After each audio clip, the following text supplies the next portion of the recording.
Rajnath Singh addressing the media now. Incumbency का सर्वाधिक लाभ यदि किसी ने उठाया है तो आपने उठाया। मिस्टर वेंकट हाँ एक मिनट वेंकट जी आते हैं आपके पास। Venkat ji will come back विकास।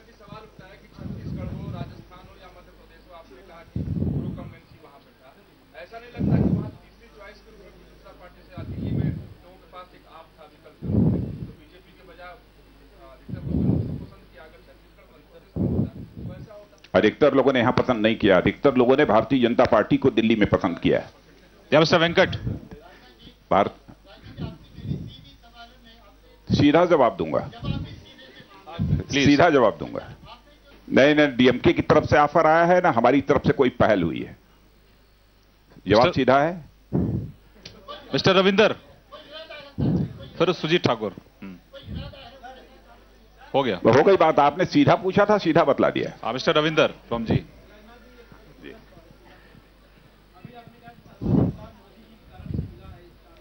नहीं, देखिए मैं क्लैरिफाई करना चाहता हूं। हमारे जो चीफ मिनिस्टरियल कैंडिडेट थे, मध्य प्रदेश में श्री शिवराज सिंह चौहान, छत्तीसगढ़ में डॉक्टर रमन सिंह और राजस्थान में श्रीमती वसुंधरा राजे, और हमारे यहां पर बहुत ही क्लीन इमेज के chief ministerial candidate doctor Harshvardhan, इनकी लोकप्रियता का भी लाभ मिला है। लेकिन पूरा एनालिसिस करने के बाद सारे रिजल्ट्स की हम लोग इस नतीजे पर पहुंचे हैं, और कोई भी व्यक्ति सहज रूप से इस नतीजे पर पहुंचेगा कि इस चुनाव में हमारे prime ministerial candidate Shri Narendra Modi की लोकप्रियता का भी हमें पूरा लाभ मिला है। मिस्टर सुजीत ठाकुर। मित्रों, एक जानकारी और आपको देना चाहता हूं। इन 4 राज्यों के जो चुनाव परिणाम आए हैं, उसके बाद वहां विधानमंडल यानी लेजिस्लेचर पार्टी के नेता का चुनाव करना है, और इस चुनाव के लिए हमने कुछ ऑब्जर्वर तय किए हैं। उनकी जानकारी आपको मैं दे देता हूं। हमारे मध्य प्रदेश के लिए सुश्री सुषमा स्वराज और श्री राजीव प्रताप रूडी, और वहां के प्रभारी हमारे all India general secretary Shri Anant Kumar ji, वह मौजूद रहेंगे। छत्तीसगढ़ में श्री वेंकैया नायडू और हमारे जनरल सेक्रेटरी जेपी नड्डा, और साथ में वहां पर धर्मेंद्र प्रधान भी रहेंगे।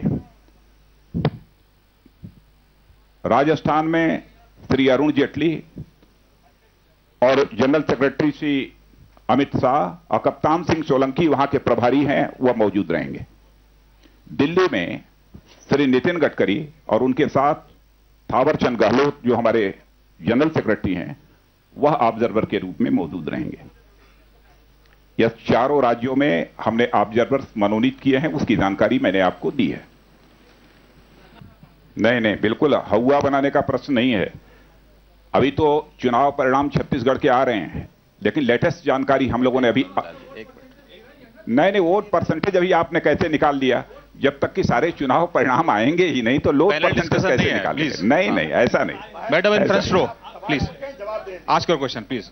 नहीं तो लोग नहीं, ऐसा नहीं। Madam in front row please ask your question please. जब तक सारे चुनाव परिणाम नहीं आते हैं तब तक परसेंटेज की बात नहीं की जा सकती।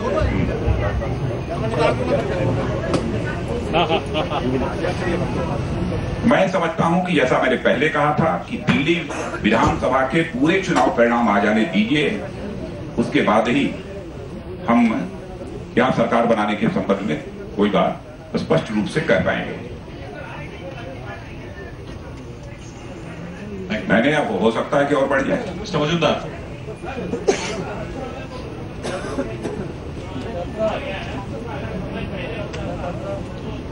जो कुछ भी पार्टी को फैसला करना होता है उचित समय पर फैसला करती है।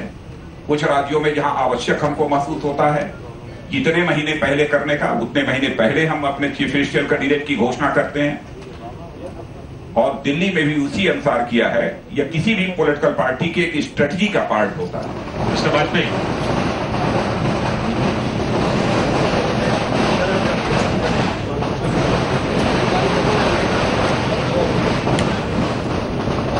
श्री शिवराज सिंह चौहान पुनः मध्य प्रदेश के मुख्यमंत्री होंगे,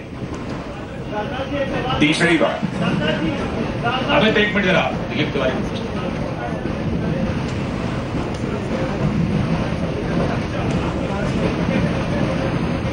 नहीं, कांग्रेस ने तो किसी को प्राइवेशियल कैंडिडेट घोषित ही नहीं किया है, इसलिए इस प्रश्न का कोई औचित्य नहीं है। मिस्टर अमित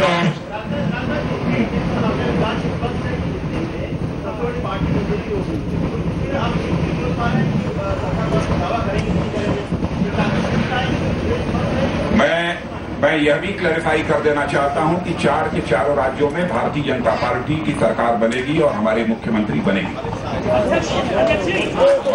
धन्यवाद, थैंक यू वेरी मच।